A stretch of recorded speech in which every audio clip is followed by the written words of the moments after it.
ఆకాశ పక్షులను చూడండి, అవి విత్తవు కోయవు, అవి గరిసెలలో దాచుకోవు.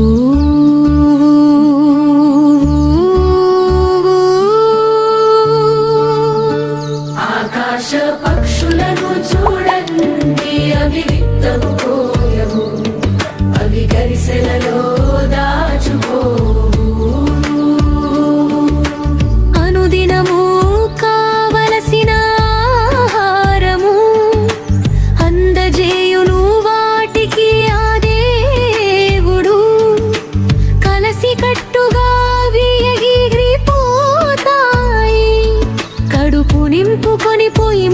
తిరిగి వస్తాయి. ఆకాశ పక్షులను చూడండి, అవి విత్తవు కోయవు, అవి గరిసెలలో దాచుకోవు.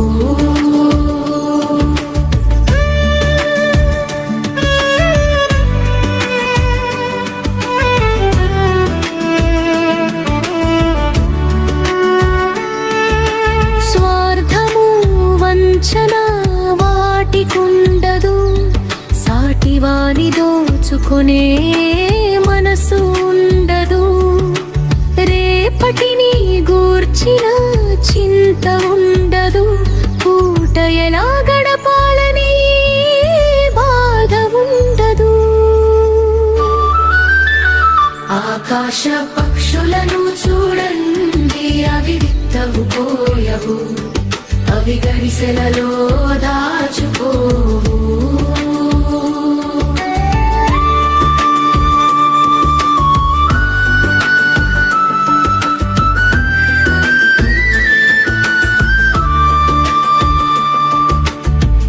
ఆకాశంలో స్వేచ్ఛగా విహరించును, ఆయన చిత్తములో నడచుచు జీవించును.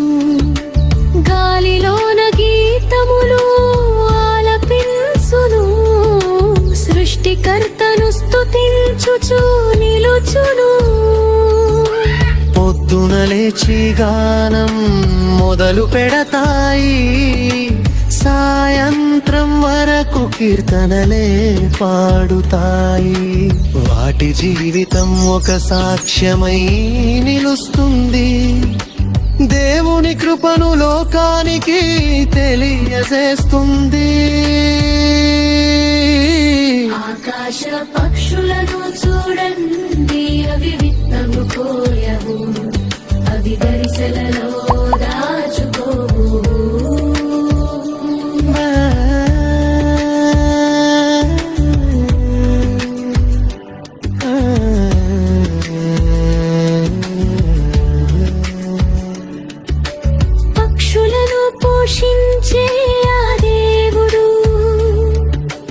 మనుష్యులను పోషించుట మానివేయునా?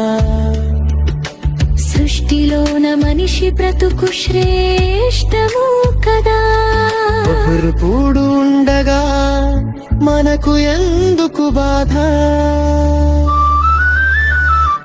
మన హృదయం భయంతో నిండినప్పుడు ఆయన మాటలు మనకు ధైర్యమిస్తాయి.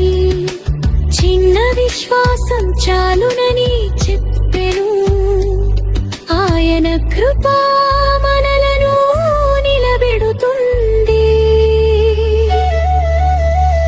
ఆకాశ పక్షులను చూడండి, అవి విత్తవు కోయవు, అవి గరిసెలలో దాచుకోవు. ఆకాశ పక్షులను చూడండి, మన దేవుడు మనకై చాలు, ఆయన ప్రేమలో జీవించుదాం. ఆకాశ పక్షులను పోషించువాడు మన జీవితం కూడా కాపాడువాడు. నా వీడియో నచ్చితే లైక్ మరియు షేర్ చేయండి. నా ఛానల్ ని సబ్స్క్రైబ్ చేస్తూ పక్కనే ఉన్న బెల్ ఐకాన్ నొక్కండి.